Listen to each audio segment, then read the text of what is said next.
Bom dia. Nós vamos para a nossa aula de hoje, dia 21, uma aula temática, né? Nós estamos estudando a nossa revista da Escola Dominical e hoje nós vamos ter uma aula temática. Ontem, dia 20, dia da consciência negra, feriado em muitos lugares, e hoje nós vamos abordar o tema que você está vendo aí no slide. O Valdo vai conduzir a nossa aula. Então, eu queria convidar você para nós orarmos nesse início, pedindo a bênção de Deus e que a palavra dele fale ao nosso coração nessa manhã ou em qualquer outro momento que você estiver acompanhando aí pelo nosso canal. Vamos orar? Senhor Deus de graça, paz, amor e vida, nós bendizemos, exaltamos, engrandecemos o teu nome e agradecemos pela oportunidade de falar a respeito da tua palavra, de aprender, ó Pai, que a tua palavra nos ensina. Nesse instante, Pai, pedimos que a tua palavra encha os nossos corações, renove as nossas vidas, que o Senhor, ó Pai, use a vida do Valdo nesse momento, para que a tua mensagem possa alcançar os nossos corações. Abençoa, Senhor, esse momento, nos dá direção, sabedoria e derrama da tua bênção sobre nós. Nós oramos em nome de Jesus. Amém. Amém.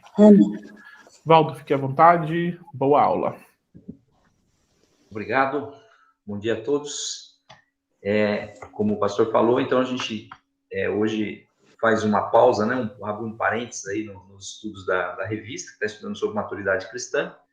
Embora o tema que nós vamos estar tratando hoje também é um tema relacionado à maturidade cristã, que é a questão da fé, Bíblia e discriminação, né? Quer dizer, a gente também, como cristãos maduros, né, nós precisamos ter uma postura correta em relação aos diversos problemas que existem na nossa sociedade, e um deles é o problema da discriminação, né, especialmente aí do racismo, né?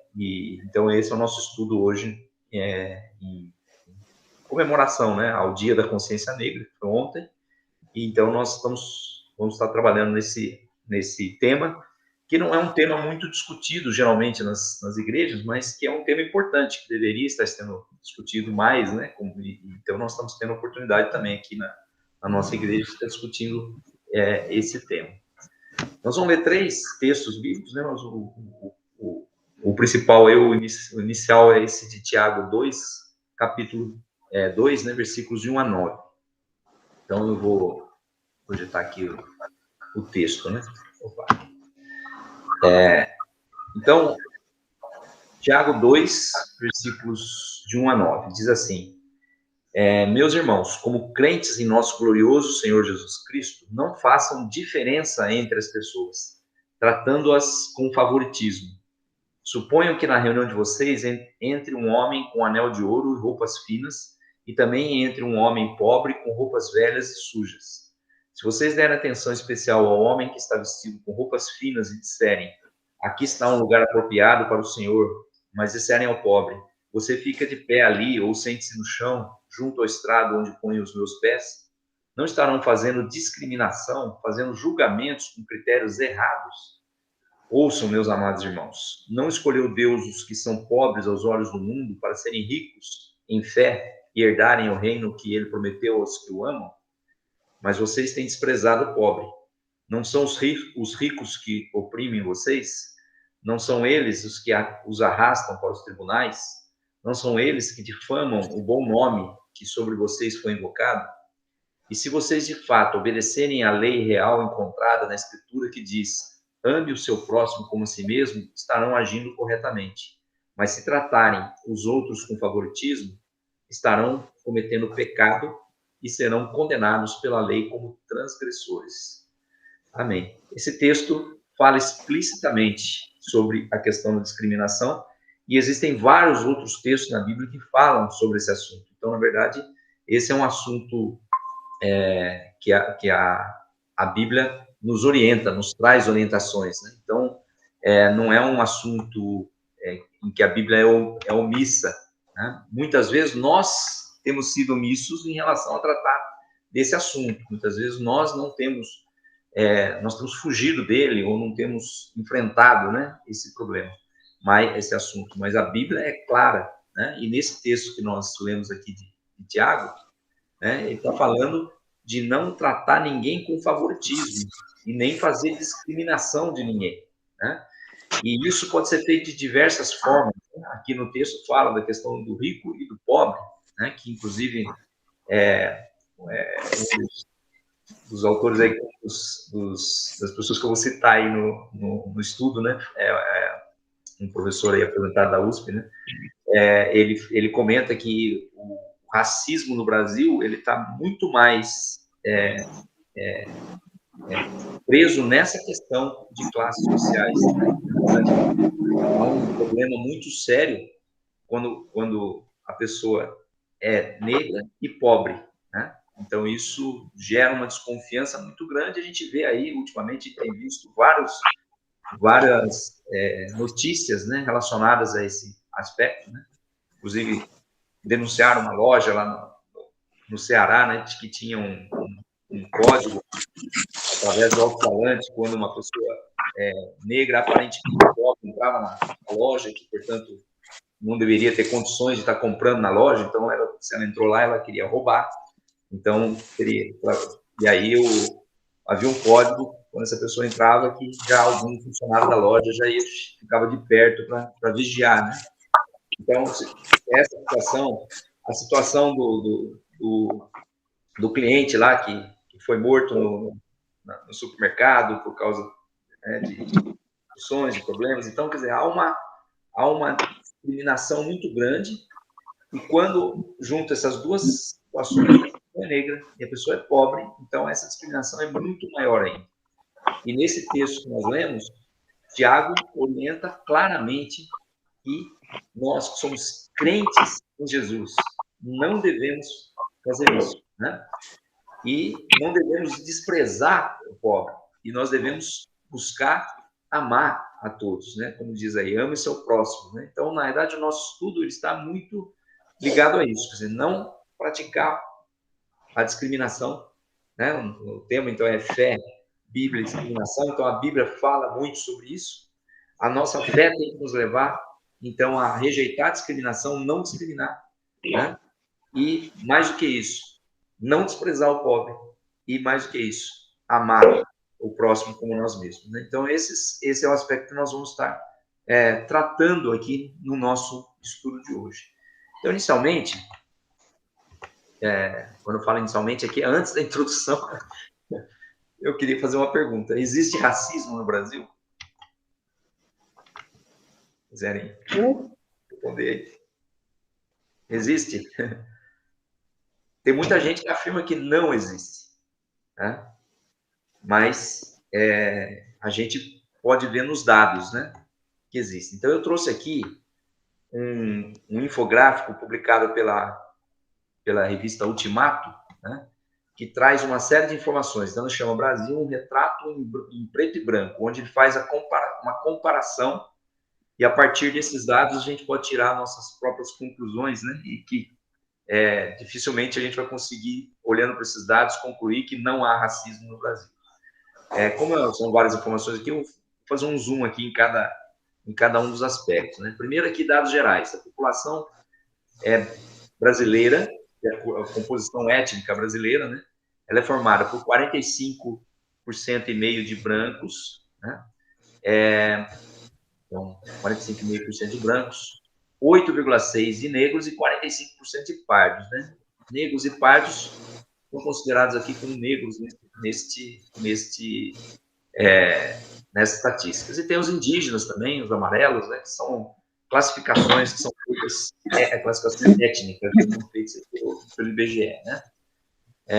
Inclusive no IBGE, aqui onde está negros, eles colocam como pretos, né? Bom, e aí, então, significa o seguinte, que pouco mais da metade da população brasileira se enquadraria nesta categoria, né, de negros, né, pela questão étnica. Aí, então, significa o seguinte, pouco mais da metade da população brasileira se enquadra nessa categoria, então significa que se não há racismo, as condições, as oportunidades, né, os benefícios, tudo mais, estaria um pouco mais de 50% também para essa categoria, né? Só que, na verdade, o que a gente vê não é isso. Então, vamos começar aqui pelo IDHM, que é o Índice de Desenvolvimento Humano Municipal, né? Então, aqui diz que nessa estatística levantada aqui nesse estudo feito aqui pela Ultimato, né, que apenas em 2010 o IDHM dos negros se equiparou ao IDHM dos brancos de 2000, ou seja, 10 anos depois, o IDHM está crescendo, está subindo. Né? Então, demorou 10 anos para que os negros chegassem no mesmo IDHM que os brancos. Né? Em 2000, o IDHM da população branca era de 27,1% superior ao IDHM da população negra. Em 2010, a diferença caiu para 14%. Então, quem sabe isso mostra uma tendência de se aproximar, mas ainda está longe, né, essa diferença. Ainda há uma diferença muito grande. Né? Na questão da saúde, o relatório da Pesquisa Nacional de Saúde de 2015 revelou que os negros tiveram mais dengue, eles consultaram menos médicos e dentistas, eles têm menos planos de saúde particulares, eles têm menos acesso a remédios receitados no atendimento, e eles têm mais problemas de saúde que impedem a alimentação. Né?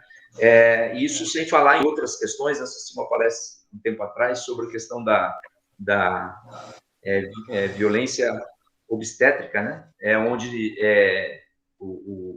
no depoimento foi dito que a palestra foi dada por enfermeiros, né? E dito que em muitas situações, muitos hospitais, né?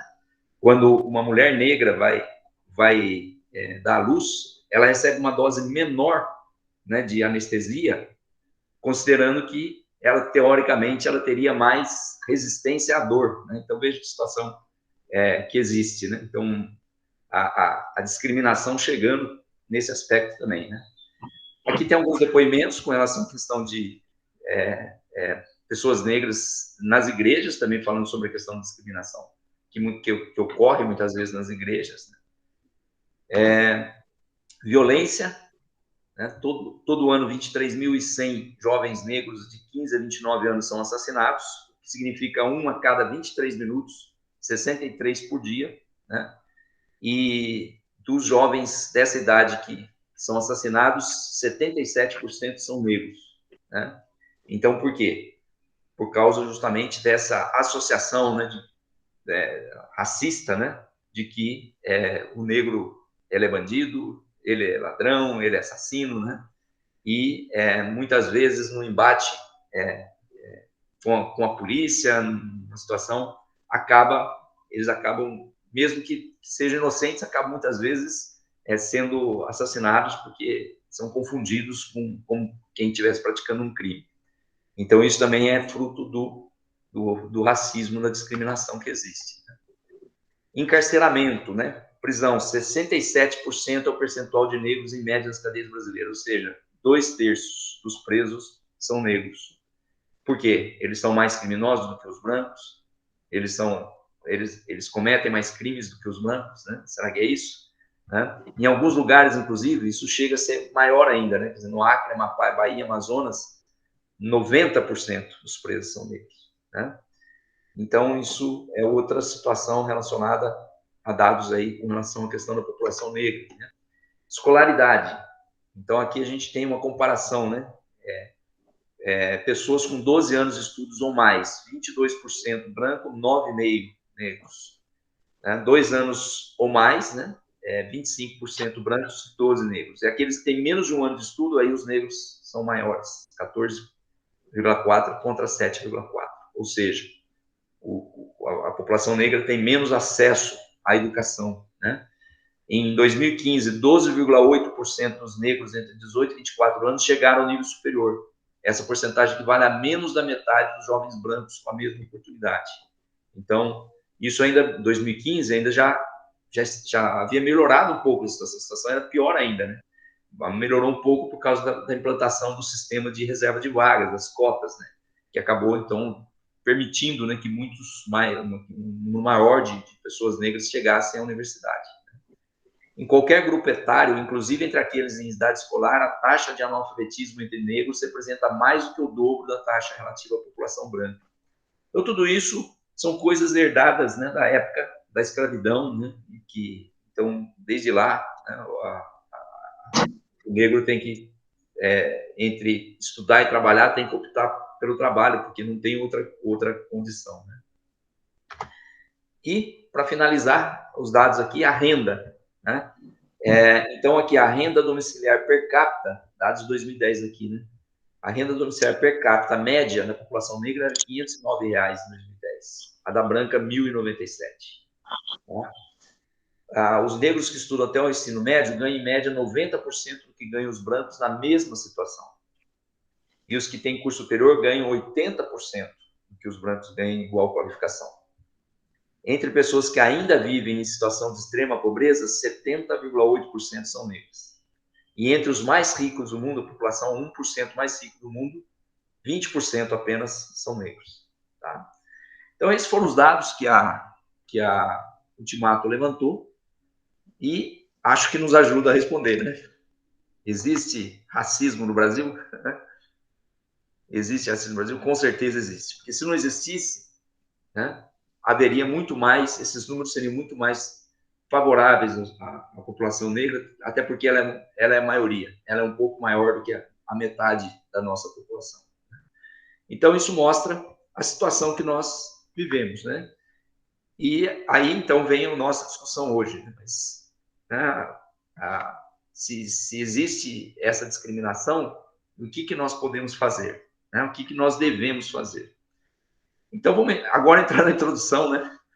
Falando um pouquinho aqui do que a um pouquinho do que a antropologia, a sociologia e direitos humanos também dizem, né? Que também contribui para essa discussão. Primeiro, definição do que é o racismo. Né? O racismo é um conjunto de teorias, crenças e práticas, né? Então, é teoria e prática aqui, né? Que pressupõem ou estabelecem uma hierarquização entre as chamadas raças, tá? Entre aspas aí, né? Ou etnias. A gente costuma chamar, o termo próprio racismo vem da palavra raça, né? Mas, na verdade, o termo correto seria etnia, né? Então, o racismo ele parte de uma hierarquização entre as raças, seja ela explícita ou implícita, seja ela velada ou descarada, e seja ela consciente ou inconsciente. Né? Então, existem várias situações em que a gente presencia, vivencia e às vezes até pratica, né, esta hierarquização, considerando uma etnia mais importante do que a outra. Né? Então, ela se fundamenta sobre o direito de uma, considerada pura e ou superior, dominar outras, vistas como inferiores. Então, aqui já começa a haver uma completa, um completo, vai bater de frente, né? Vai de encontro ao que a Bíblia diz, né? Porque a Bíblia coloca que todos nós somos iguais. Não existe um superior ao outro. Né? Não existe um que seja mais importante do que o outro, um que seja melhor do que o outro. Né? Então, a gente já começa a questionar, a gente deveria, né, começar a questionar algumas práticas, né, que são racistas, a partir da própria palavra de Deus. Muitas vezes a gente acaba sendo omisso, né, e acaba não questionando. Né? Então, esse é o autor que eu havia mencionado no início, né, é o Kabengele Munanga. Ele é um congonês, ele é do Congo, mas foi professor da USP, né, ele é aposentado, né? Ele é um antropólogo, e ele é especialista, talvez considerado o maior especialista hoje no Brasil, nessas questões de racismo, multiculturalismo e educação das relações étnico-raciais. Né? E ele coloca assim, o racismo é essa tendência que consiste em considerar características intelectuais e morais de um dado grupo são consequências diretas de suas características físicas ou biológicas. Ou seja, que a etnia determina a inteligência da pessoa e determina a sua qualidade moral, né? A sua integridade. Né? Então, na verdade, isso é racismo. Na verdade, isso não tem respaldo bíblico, porque Deus nos criou todos iguais, né? E não tem respaldo nenhum também científico. Tudo isso tem sido estudado, mostra que, na verdade, há um interesse por trás disso. Né? Então, raça não é uma categoria biológica, científica ou genética, mas um conceito socialmente construído que, segundo Munanga, está carregado de ideologia e esconde uma coisa não proclamada, a relação de poder e de dominação. Então, aí está o que está por trás do racismo. É uma busca de poder, e um poder que domine o outro. Então, para que eu possa ter mais privilégio, para que eu possa ter mais ganho, para que eu possa ter mais conforto, né? Então, eu submeto alguém, né? Eu vou dominar esse alguém, eu submeter esse alguém a uma situação de desvantagem. Para que eu tenha vantagem, alguém tem que ter essa desvantagem. Né? Então, acho que é mais ou menos isso que está colocado aí. Né? Tem outra pessoa que também pensou bastante, discutiu bastante, autoridade aí também nesse assunto, o sociólogo Clóvis Moura, que disse: o racismo é uma ideologia deliberadamente montada para justificar a dominação de um grupo sobre o outro. Então, quando a gente vê a história da escravidão, né, aqui no Brasil e no mundo, né, mas aqui no Brasil, que a gente estudou muito história, e via então que os portugueses vieram e trouxeram depois os escravos, capturavam escravos na África e traziam para o Brasil para vir trabalhar aqui. Qual que era o objetivo? Qual que era o objetivo? O objetivo era de explorar a terra naquela época, né? Basicamente explorar a terra, e ela exigia um trabalho grande, um trabalho pesado, e então trouxe esse trabalho sem custo nenhum, né? Uma mão de obra gratuita aí, né? Não, é o barato, vamos dizer assim, gratuito, não é porque tinha que dar alimento, senão o escravo morria, né? Então, o que aconteceu? Definir que os negros africanos eram uma raça inferior foi algo necessário para justificar essa dominação, justificar esse objetivo de, então, explorar e ganhar e obter vantagem, né, sobre a exploração da terra, na agricultura, na pecuária. Né? Então, essa definição ela coloca exatamente dessa forma. Quer dizer, na verdade, o racismo foi construído. Foi construído para quê? Para que aqueles com mais poder pudessem pegar aqueles com menos poder e submetê-lo ao seu projeto de vida, ao seu projeto de ganho, né, de lucro individual, né? Então, essas questões todas, elas continuam até hoje, né? Elas permanecem até hoje, embora tenha havido a abolição da escravatura, mas o que aconteceu com aquelas pessoas? Foram jogadas, né, na sociedade sem salário, né, sem posses, sem condições nenhuma, e eles acabaram continuando a trabalhar para os seus próprios senhores na época da escravidão em troca de comida. Então isso criou essa cultura, continuou sendo reproduzida dali para frente, com essas pessoas continuando, mesmo não havendo a escravidão, continuando a ser consideradas inferiores. Né? Então, existem vários tipos de racismo, e eu coloquei aqui alguns termos aqui, né, que eu pesquisei, né? Algumas expressões aí relacionadas também ao racismo. Então, um deles, injúria racial, que é ofender alguém com base em sua raça, cor ou etnia, né? A discriminação racial, propriamente dita, que é fazer a discriminação contra alguém com base na sua raça e etnia. Então, enquanto a injúria é um xingamento, é uma ofensa, uma agressão, né? A discriminação é você eliminar a oportunidade de alguém por conta da sua raça ou etnia, né? Então, isso é discriminação, você discriminou, né? O racismo estrutural, um termo muito utilizado hoje em dia, que muitas pessoas se dizem, não, eu não sou racista, né? Ou então diz, no Brasil não tem racismo, tem muita gente que nega, né, o racismo, né? E, na verdade, o que a gente tem é um racismo estrutural, né, que é uma discriminação feita institucionalmente com o poder de influenciar a vida de muitos indivíduos. Então, muitas pessoas são influenciadas pelas ações governamentais, pelas ações das empresas, pelas ações das famílias, muitas vezes, né, das igrejas até mesmo, né? São influenciadas como se aquilo é normal, então não há racismo. Então, o que eu estou fazendo não é uma coisa errada, né?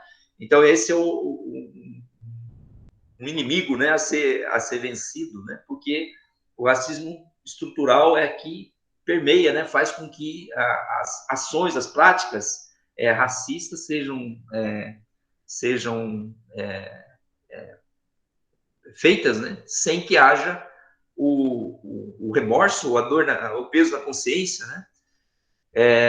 Existe também o racismo cultural, que também é conhecido como xenofobia, que é caracterizado pela crença de que uma cultura é inerentemente superior à outra, né? Foi o que levou Hitler ao nazismo lá, né?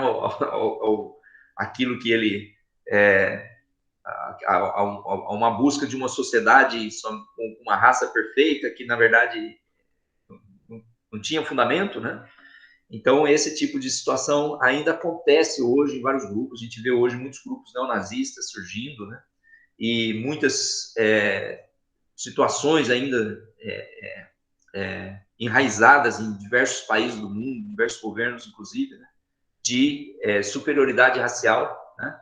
E isso acontece muitas vezes dentro do nosso meio, né? Considerando, por exemplo, que os judeus são superiores aos árabes, né? Quando a gente tem essa guerra aí eterna entre judeus e árabes, né? E considerando que os judeus então são uma raça superior aos árabes, isso tem muitas vezes no meio da igreja, né? Por causa da nossa tradição, né? Que a gente recebe, a herança que a gente recebe do judaísmo, né? Então tudo isso é muito perigoso e são fontes de racismo, né? Tem a segregação racial, que a gente mais conhecida aí foi o apartheid, lá da África do Sul, né, que é a separação dos seres humanos em grupos raciais, socialmente construídos na vida cotidiana. Muito da história aí de Martin Luther King, que foi acho que ele era pastor batista, se não me engano, né, que foi um dos maiores lutadores contra o que mais lutou aí contra o racismo nos Estados Unidos. Uma das questões era justamente a questão dos lugares, né, os assentos no transporte público para os negros separados dos brancos, né? Então isso teve uma repercussão muito grande, né, naquele movimento que acabou levando, né, aí a Martin Luther King, inclusive, ser considerado hoje um grande herói, né, por causa dessa luta, né, contra o racismo. Existe um negócio muito perigoso que se chama racismo recreativo, que são aquelas piadas, né, comentários depreciativos, jocosos com base na raça, etnia, cor, né? Aí a pessoa fala, não, eu não sou racista, mas conta uma piada difamando, né, ou depreciando, né, a pessoa de outra etnia, né? E aí existem agora esses dois aspectos aqui que, na verdade, caracteriza muito o nosso país e talvez o mundo todo, e que talvez seja o principal elemento que leva a não haver ações efetivas, né, contra o racismo, que é o conceito de neutralidade racial, que ele desconsidera as características raciais nas interações sociais, como, por exemplo, rejeitar as ações afirmativas. Então, tem muita gente que fala, não sou racista, mas ele é contra muitas ações afirmativas que estão tentando reparar, né, o prejuízo sofrido, né, por um determinado grupo étnico, né, que faz com que aqueles dados que nós apresentamos no início, eles apareçam, né? Como, por exemplo, acesso ao nível superior, ensino superior, né? Acesso à saúde e uma série de outras questões aí, né? E o conceito de democracia racial, né, que é um conceito que nega a existência do racismo por acreditar na vigência de uma suposta democracia plena que se estenderia às pessoas de todas as raças, a despeito das desigualdades motivadas por estruturas que privilegiam os brancos, né? Então, a democracia racial é um conceito, então, que nega a existência do racismo. Não, todos têm as mesmas oportunidades, né? Se os negros não estão chegando numa posição de liderança dentro das empresas, né, de gerência, diretoria, etc., é porque eles não têm a mesma competitividade, não têm a mesma competência que os outros que estão chegando. Se o negro não está entrando nas universidades públicas, é porque ele não tem a mesma capacidade que os outros que estão entrando, né? Mas as chances são iguais para todos, né? Então, esse é o conceito da democracia racial, que também é um problema, porque, na verdade, ele mascara, ele esconde esse racismo estrutural que faz com que essas práticas racistas ocorram no nosso Brasil, no nosso mundo, tá? Bom, então esses são os conceitos aqui que eu havia trazido, né? E isso interfere muitas vezes de uma forma sutil. Então, estou chamando aqui de racismo sutil, na verdade, isso aqui são frases, expressões que fazem parte de um dicionário que foi criado, né? Dicionário de expressões racistas. E eles nos levam a repensar o nosso vocabulário, porque às vezes a gente fala essas frases sem saber até mesmo o porquê, né? Então, por exemplo, a coisa tá preta, né? Por quê? Porque quando a coisa está ruim, está difícil, porque o preto é pior do que o branco, né? Então, a sugestão é use a coisa está difícil ao invés de a coisa está preta, porque a coisa está preta traz um racismo sutil aí, né? Cabelo ruim, cabelo de bombril, cabelo duro, né? Use cabelo crespo ao invés disso, né? Cor de pele, quando você vai falar assim, eu queria um negócio aqui que a cor dela é cor de pele. Pô, a pele tem várias cores, né? Quando a gente fala cor de pele, uma coisa que é da cor da pele de uma pessoa branca, nós estamos dizendo, então, que essa é a cor padrão. Não existe cor padrão. Então, usa direto a cor, né? Usa lá rosa claro, bege, uma coisa desse tipo, né? Esse termo denegrir é um termo que quando a pessoa fala assim, ele está denegrindo a minha imagem, quer dizer, está tornando a minha imagem negra. Então, como se a imagem negra ela fosse pior do que a imagem branca, né? Então, ao invés de usar denegrir, use difamar, ele está me difamando, né? Você está falando mal de mim, alguma coisa desse tipo, né? Ou está difamando outra pessoa, né? Humor negro também, né? Humor negro, em vez de usar esse termo, utilize o humor ácido, né?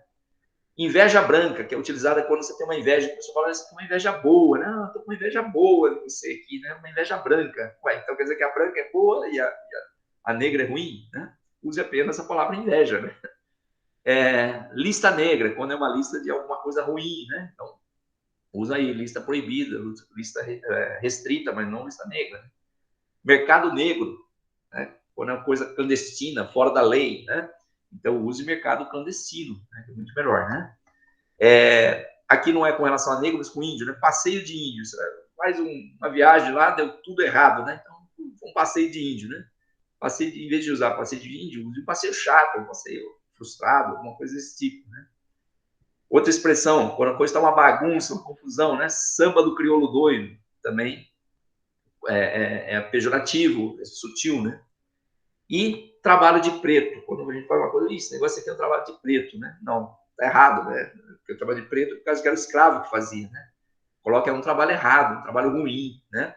Mas não usar esses termos. Então, aqui, eu trouxe essas palavras aqui porque, às vezes, nós podemos estar falando algumas dessas expressões sem pensar. Por quê? Porque está culturalmente colocada na nossa sociedade. Então, isso faz parte do racismo estrutural. Mas nós, como cristãos, nós temos a obrigação de lutar contra isso. Então, uma forma é policiar o nosso próprio vocabulário, né? E mudar isso, né? Agora que eu vi aqui, voltei aqui para o chat, tem um comentário aqui da Ieda, né? De todos os tipos, inclusive agora eu perdi o contexto aqui dessa frase, Ieda, se você quiser comentar alguma coisa. De todos os tipos, inclusive das próprias pessoas discriminadas, né? Não sei exatamente que contexto que ela colocou essa frase aqui. Se quiser explicar, fique à vontade. Foi lá no... entrei na frente aqui, mas foi lá do início que ela falou, né, da pergunta lá, né, de racismo ainda. Pode, Tá certo. Vida, fica à vontade aí. Entrei aqui no meio. É que eu não voltei pro chat, desculpa aí, eu acabei ficando nos slides e só peguei agora. Podemos continuar, então? Então, vamos lá. Bom, então, esses aspectos todos, a pergunta que eu faço é, o que isso tem a ver com a Bíblia? Por que nós estamos estudando isso na escola dominical? Então, o racismo tem algumas consequências. Ele subjuga, ele humilha, ele desdenha, ele despoja, ele usurpa direitos e violenta em nome do poder. Né? Então, isso trata-se de algo perverso e violento e totalmente contrário aos valores que a palavra de Deus ensina. Então, é algo perverso, né? Algo que maltrata, né? Que oprime as pessoas, e violento. Muitas pessoas já morreram, né? Ou ficaram gravemente feridas, ou foram feridas fisicamente, emocionalmente, né? Por causa do racismo. Então, isso é totalmente contrário aos valores da palavra de Deus. Quando a gente olha a palavra de Deus, né, a Bíblia, no seu contexto, a gente percebe que é exatamente o contrário que a Bíblia prega. Então, como é que nós podemos compactuar com tudo isso? Então, é importante, sim, a gente ter essa visão, né? Isso tem a ver com a gente, né? Agora, apesar disso, apesar da palavra de Deus ser contrária a tudo isso, uma das origens míticas do racismo vem justamente de uma narrativa bíblica. E esse é o segundo texto que eu gostaria de ler com os irmãos, Gênesis 9, 20 a 29, que é tomada e interpretada como motivo da inferioridade dos negros. Vamos ver aqui o texto. Diz assim, Gênesis 9, de 20 a 29. Noé, que era um agricultor, foi o primeiro a plantar uma vinha. Bebeu do vinho, embriagou-se e ficou nu dentro de sua tenda. Cã, pai de Canaã, viu a nudez do pai e foi contar aos 2 irmãos que estavam do lado de fora. Mas Sem e Jafé, que eram os 2 irmãos, né, pegaram a capa, levantaram-na sobre os ombros e, andando de costas para não verem a nudez do pai, cobriram. Quando Noé acordou do efeito do vinho e descobriu o que o seu filho caçula lhe havia feito, disse: Maldito seja Canaã, escravo de escravos será para os seus irmãos. Disse ainda: Bendito seja o Senhor, o Deus de Sem. Seja Canaã seu escravo. Amplie Deus o território de Jafé. Habite ele nas tendas de Sem. E seja Canaã seu escravo. Depois do dilúvio, Noé viveu 350 anos. Viveu ao todo 950 anos e morreu. Então, esse texto fala aí da atitude de Cã, né? Filho de Noé, né? Um dos 3 filhos de Noé. E, por causa dessa atitude, aqui, Noé, então, amaldiçoa quem? Canaã. Canaã era um dos filhos de Cã. Né? Então, ele amaldiçoa a geração seguinte, né? E fala que ela seria escravo, né? E muita gente fala que esse texto aqui é que define, então, o surgimento das pessoas negras e que, então, elas foram escravizadas por conta dessa maldição, né? Aí, só questão de, historicamente, né? Vocês devem saber aí quem são os descendentes de Canaã, né? Os descendentes de Canaã são aqueles que foram expulsos da terra, parcialmente expulsos, né? Porque não foram totalmente expulsos, né? Mas que foram expulsos da terra quando o povo de Israel saiu do Egito e tomou posse de Canaã, né? Canaã é o nome da terra ali, né? Então eles eram os heteus, jebuseus, gigazeus, todos aqueles zeus que tem na Bíblia lá, né? Que quando a gente está lendo aí, né, os livros aí desse período, né, em que o povo de Israel então é liberto do Egito e vai tomar posse da terra prometida. Então, todos esses povos estavam lá. Esses são os filhos de Canaã, né? Então, uma interpretação errada, né? E ao longo da história, essa narrativa foi usada para legitimar a escravidão e o racismo, mesmo com base em colocar, então, os poderosos, até mesmo religiosos, colocando, então, em favor dos outros poderosos, economicamente, né? Com o qual eles estavam compactados, né? Colocando esse texto como um texto para legitimar a escravidão e o racismo, ao se afirmar que os negros teriam vindo, aliás, de Cã, e por isso seriam os herdeiros da maldição do servilismo, né, da escravidão. Então, biblicamente, essa interpretação não sustenta. Texto fora do contexto é pretexto. A Bíblia toda, ela coloca outros valores, né? Então, na verdade, não faz sentido, né? Deus ter formado um povo só para ser escravo, inferior, né? Quer dizer, na verdade, isso não se sustenta biblicamente. Então, os descendentes de Canaã, eles não eram menos inteligentes, eles não eram imorais, né? Mais imorais, né, do que os outros. Então, trata-se de uma leitura colonialista, incorreta e com fins de justificar ideologicamente a dominação. Então, na verdade, esse texto foi utilizado, é utilizado muitas vezes, para dizer, não, isso tem que aceitar, é consequência, né, do pecado. Mas, gente, quer dizer, na verdade não faz sentido, né? Se a gente olhar o texto bíblico, ele não nos leva, não permite, né, a gente ter essa interpretação de que, então, deles iriam sair uma nação, um povo, né, que teria uma cor de pele diferente e, por causa disso, então, eles seriam marcados para serem escravizados como inferiores, né? Quer dizer, então, nada disso sustenta. Então, é um equívoco. A Bíblia, ela traz exatamente o contrário, né? Então, algumas perguntas aí, mais algumas perguntas, né? A escravidão de algumas pessoas para serviço de outras é da vontade de Deus? Nós podemos dizer que é da vontade de Deus? Ele formou pessoas que eram para ser escravas de outras, algumas pessoas para sofrer, para ser humilhada, para ser desonrada, né, para ser desprovida de qualquer direito, para satisfazer outras. Será que isso é vontade de Deus? Será que famílias cristãs tiveram escravos negros no Brasil colonial, imperial e pelo mundo afora? Essa é uma pergunta que eu faço. Quer dizer, na verdade, qual era a posição dos cristãos durante o período da escravidão? Né? Será que famílias cristãs também não tinham escravos? Né? Eu acredito que tinham. Né? Eu acredito que tinham e não tinham a consciência pesada por causa desses discursos de que a Bíblia dava sustentação para isso. Né? O nosso tema aqui é fé, Bíblia e discriminação.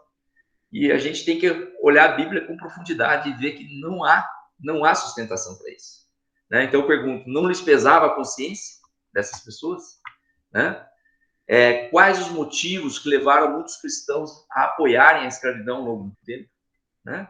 Então o que a gente percebe é que muitas vezes até hoje dentro das igrejas, né? Não estou falando da nossa, né? Quando eu falo dentro das igrejas, dentro do meio evangélico, a gente ouve muitas vezes algumas frases, algumas afirmações, né, de líderes, ou mesmo ou não líderes, né, que são ofensivas a outras pessoas, né, de outras, vamos dizer assim, etnias, mas não só etnias, mas de outras, que têm outras características diferentes daquela. Então, o aspecto da escravidão, da discriminação, ela muitas vezes permanece dentro da própria igreja. Né? Então, isso é um problema no próprio meio cristão. Isso é um problema gravíssimo, porque, na verdade, a gente devia estar lutando contra isso. Né? Então, aí, a gente tem que pensar que o racismo corresponde à descaracterização do ser. Ele exclui em vez de agregar. É o oposto do propósito divino para a humanidade, que foi feita para existir em comunhão, em Gênesis 2:18, né?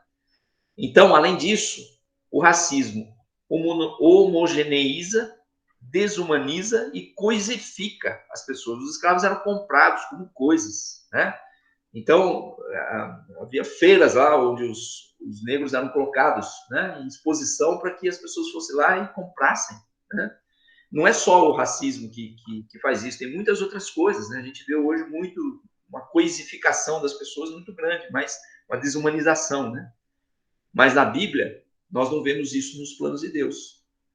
Ao contrário, o plano de Deus é o contrário. Isso aqui é plano humano. O racismo é plano humano. Foi um plano humano, uma estratégia de poder e dominação, bem retratada no episódio da Torre de Babel, onde se evidencia o desejo de poder das pessoas que se uniram para construir uma torre que se elevasse o nome delas e as tornasse célebres. Então, o episódio da Torre de Babel, né, as pessoas começaram a achar que poderiam ficar poderosas a ponto de impedir que Deus destruísse novamente a terra através de um dilúvio. Então, resolveram construir uma torre que chegasse até o céu, onde eles pudessem definir, né, os rumos de todas as coisas. E o que aconteceu? Não era plano de Deus. Então, o que aconteceu? Deus confunde e mistura seus idiomas, frustrando seus planos, permitindo, assim, a construção de identidades e etnicidades plurais. Ou seja, as diferentes etnias que nós temos hoje, elas não estão relacionadas, né, à maldição de Noé sobre Canaã, mas sim as etnias que surgiram a partir da Torre de Babel. Né? A partir da Torre de Babel, o mundo se dividiu, né, vamos dizer assim, né, em etnias. E cada um, então, foi ocupar um espaço, cada um foi criar desenvolver uma tradição, uma cultura. Né? Então, existem as diferentes etnias que elas se refletem hoje nesse mundo globalizado, misturado, né? Mas que surgiu, então, a partir desse momento, então, lá da Torre de Babel. O que isso tem a ver conosco? Né? Nós vemos que isso tem a ver com a Bíblia, mas o que isso tem a ver conosco individualmente? Violência e racismo andam juntas e são questões sociais contemporâneas. Gênesis 4 nos ajuda a refletir sobre essas questões da violência e do racismo. Né? Deus indaga Caim sobre o paradeiro de seu irmão Abel no episódio do primeiro homicídio da Bíblia. Caim responde a Deus de forma bastante insolente. Acaso sou eu responsável por meu irmão? Está lá em Gênesis 4:9. Acaso sou eu responsável por meu irmão? Ele faz uma pergunta para Deus. Né? Deus estava cobrando de Caim a informação sobre Abel. Na verdade, Caim tinha matado Abel, eu sabia disso. Então, ele estava diretamente envolvido. Mas, na verdade, a pergunta que ele faz é genérica. Eu sou responsável pelo meu irmão? Não é cada um responsável por si? Qual que é a resposta de Deus? A resposta de Deus à pergunta de Caim fica evidente ao longo da história. Deus não respondeu ali para Caim de uma forma explícita, mas fica explícito ao longo da história de Israel, né? E ele perpassa e reverbera em toda a Bíblia, né? E é a mesma para Caim e para cada um de nós. Sim, nós somos, você e eu, né? Cada ser humano é responsável pelo seu irmão. O sangue derramado de cada irmão clamará sempre da terra. A dor de cada um dos pequeninos chegará até Deus, e isso será requerido de nós. Então, o que isso tem a ver conosco? Nós somos responsáveis também pelos nossos irmãos. Nós somos responsáveis pelas outras pessoas, né? Nós somos responsáveis pelo que acontece, né? Não diretamente, né? Mas nós temos também a nosso grau de responsabilidade. E aí, Mas só o que antes nós temos que fazer? Oi? A Ieda levantou a mão antes de eu mudar o slide. Desculpa, Ieda, eu estava vendo de novo. Pode falar.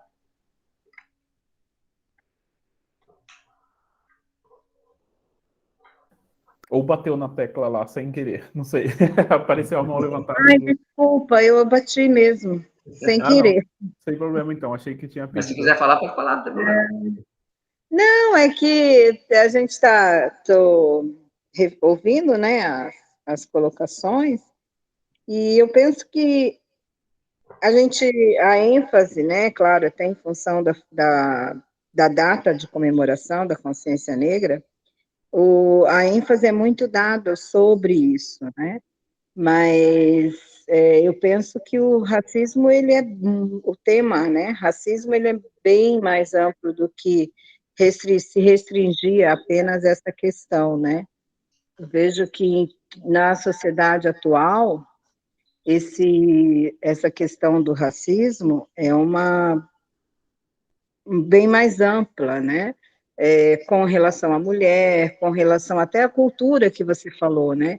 Eu, por exemplo, que eu sou uma pessoa que posso me considerar um pouco migrante, que eu já morei em regiões diferentes do país, e eu vejo que em alguns lugares isso é bem marcante, em outros é irrelevante, né? Por exemplo, eu sou de uma família, me considero também negra, mas para algumas pessoas eu não sou, porque eu não tenho cabelo puxaim, digamos assim, né? Mas, por outro lado, eu sou mulher, eu sou carioca, sabe? Então, carioca é aquele estigma de que é vagabundo, não gosta de trabalhar, que a mulher é mulher, todas as mulheres cariocas são mulheres fáceis, enfim, né? São situações assim que e na minha casa, especificamente dentro da minha casa, a gente nunca teve esse tipo de problema, porque a gente sempre conviveu, então para mim não era diferente estar vivendo como uma pessoa de outra cor, se era branco, se era amarelo, se, sei lá, né? Se não era, se era pobre, se era rico, se tinha uma posição superior à nossa.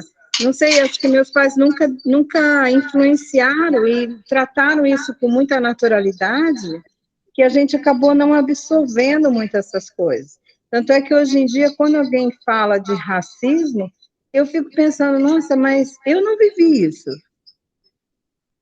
Eu não consigo enxergar, assim, na minha vida, na minha família, embora a gente sofra, né, alguns racismos, até inclusive por causa de questão social, né, acho que essa questão social é muito mais forte do que outras, né, o Brasil, a gente sabe que o que vem de cultura, que a gente exporta de cultura europeia ou americana, embora sejamos americanos da parte baixa, vamos dizer assim, é muito mais valorizado, é muito mais visto, é muito mais endeusado, entre aspas, do que a nossa cultura rala ali, né? do povão que luta, que trabalha, que está sempre aberto a tudo que acontece, né, a receber pessoas, a se envolver com pessoas, enfim. Acho que eu falei demais, né? Não, perfeito. Não, na verdade, eu acho que é isso mesmo. Na verdade, a questão é que, às vezes, nós não sentimos, né, o racismo, mas ele existe. E algumas pessoas acabam sentindo, né? Então, na verdade, o foco aqui, eu acho que é exatamente ter essa... Eu acho que essa situação que você relatou aí, que seria o ideal da nossa convivência. Se todos nós tivéssemos essa convivência de naturalidade, como diz aqui o Márcio, aqui no chat também, né? Que é uma questão de aceitar o diferente, quer dizer, de você ter uma normalidade em relação a isso, não teríamos a situação que nós temos hoje, né? Agora, por que tem? Porque há interesses, né? Acabam havendo interesses, e às vezes, e isso acaba criando uma cultura, e essa cultura acaba atingindo também até aqueles que às vezes não têm até nenhum interesse, né? Mas que acabam tendo o entendimento de que há uma superioridade, que há uma superioridade, por exemplo, como você disse, né, não só na questão da etnia, aí, mas a questão também de rico e pobre, de gênero, né, homem sobre mulher, e assim por diante. Então, são várias situações de discriminação. Nós estamos dando foco, de fato, a essa questão por causa do Dia da Consciência Negra, né? Mas, na verdade, isso vale para qualquer tipo de discriminação. E o que nós vamos falar agora é exatamente o antídoto para isso, né? Quer dizer, não deveria haver discriminação, né? Por quê? Deveria haver amor. Onde há amor, não há discriminação, né? Então, nós vemos no Novo Testamento que os princípios do amor, da compaixão, da solidariedade, além da igualdade, do respeito ao próximo, se evidenciam tanto nas falas e histórias de Jesus, quanto nas cartas dos apóstolos e na literatura do primeiro século. Se a gente for olhar bem, a eleição lá dos diáconos, a primeira distribuição de poder dentro da igreja, né? foi não estou falando do poder do Espírito Santo, né? Poder o poder humano exercido aí, né? Foi quando houve um ato de discriminação, né? Quando as viúvas gregas estavam sendo deixadas de ser contempladas, né, na distribuição dos alimentos, aí os discípulos falaram, a gente não vai dar conta de tudo, então vamos eleger 7 homens, né? Vamos escolher aí 7 homens para poder cuidar da mesa, para que ninguém fique de fora, né? Então, veja, esse era o princípio que regia aquela comunidade, né? E que deve reger as nossas vidas, né? O princípio do amor, do respeito, de considerar todos iguais, né? Então, Jesus ensinou não uma, mas várias vezes que o fundamento da existência é o amor, tá lá, e alguns textos aí em Mateus, João, né? Então, o apóstolo Paulo também escreveu que mesmo que tudo passe, o amor permanece. Então, e esse amor é um amor relacional, é um amor que se manifesta nas relações entre as pessoas. E ele precisa ser experimentado e vivenciado na relação com o próximo, né? O amor não é apenas sentimento, mas solidariedade, amparo, justiça social, e ele propicia a igualdade e a dignidade humana, ou seja, o antídoto para a discriminação, o antídoto para o racismo, o antídoto para a discriminação também de outras naturezas, é o amor, né? O amor que Deus nos proporciona, né? Que derramou, né? Por intermédio de Jesus, né? A própria Bíblia diz que Deus é amor, né? Então, quando nós aceitamos Jesus, né? Deus passa a viver em nós através do Espírito Santo, né? E ele é amor. Ele traz, então, essa nova perspectiva para a nossa vida, né? Então, aí tem um texto em Mateus 25, 31, 36, que seria o terceiro texto aí para a gente ler, né? Eu vou mais citar ele, tem o texto, mas eu vou pular, então, para a gente, não vamos ler todo por causa do horário, mas da hora, né? Mas depois vocês leem aí com calma, né? Ele fala de um grande julgamento futuro, quando você não posta em foco e pesados o acolhimento e a solidariedade de cada ser humano para com os necessitados, as pessoas exploradas, que tiveram fome e sede, que estavam nuas, que eram estrangeiras ou não possuíam abrigo. Então, inclui tudo isso aí que a Ieda colocou, né? A questão também do imigrante, né? Então, se a gente for olhar lá o texto, o que o texto fala, né? Eu não vou ler tudo aqui, porque esse texto é longo, depois vocês leem. Mas, então, o que fala aqui? Nesse julgamento, né? Jesus ia falar assim, eu tive fome, vocês não me deram de comer, tive sede, vocês não me deram de beber, fui estrangeiro, vocês não me acolheram, necessitei de roupas, vocês não me vestiram, estive enfermo, vocês não cuidaram de mim, né? Então, na verdade, ele fala até o contrário, né? Ele fala assim, os que estão à sua direita, né? Ele fala, eu tive tudo isso e vocês me deram. E para os que estavam à esquerda disseram que não deram. E aí eles perguntam, né? Mas quando que nós fizemos isso? Então ele fala, quando vocês fizeram isso para um dos pequeninos, vocês fizeram para mim, né? Então é isso que acaba dizendo esse texto, né? Então no final ele coloca dessa forma, né? E aqueles que não fizeram para esses pequeninos, então esses serão colocados de lado aí, né? De um lado, então a separação aí entre esses dois grupos, né? Então, isso para dizer, então, que é exatamente essa que deve ser a nossa atitude em relação a esse mundo que nós estamos vivendo, tá? Então, em sua carta aos Gálatas, o apóstolo Paulo escreveu, não há judeu nem grego, escravo nem livre, homem nem mulher, pois todos são um em Cristo Jesus. E a gente vai ter vários textos que falam nessa linha, né? Colocando que não há distinção, né? As distinções que trazem desigualdade e violência para Paulo são artificiais. E em Cristo elas se esvaem, o que permite que experimentemos de fato o que é sermos irmãos, né? E essas deveriam ser as marcas da fé cristã, tá? Então, para a gente encerrar, nós podemos dizer o seguinte, o que em relação a esse tema, né? De discriminação e a relação disso com fé e Bíblia, né? Que a Bíblia nos ensina que nós devemos respeitar e amparar as pessoas que sofrem e devemos lutar para que a dor delas seja sanada. Esse é o papel do justo. E nós já estudamos recentemente que nós não somos justos por nós mesmos. Nós somos justificados pela fé, né?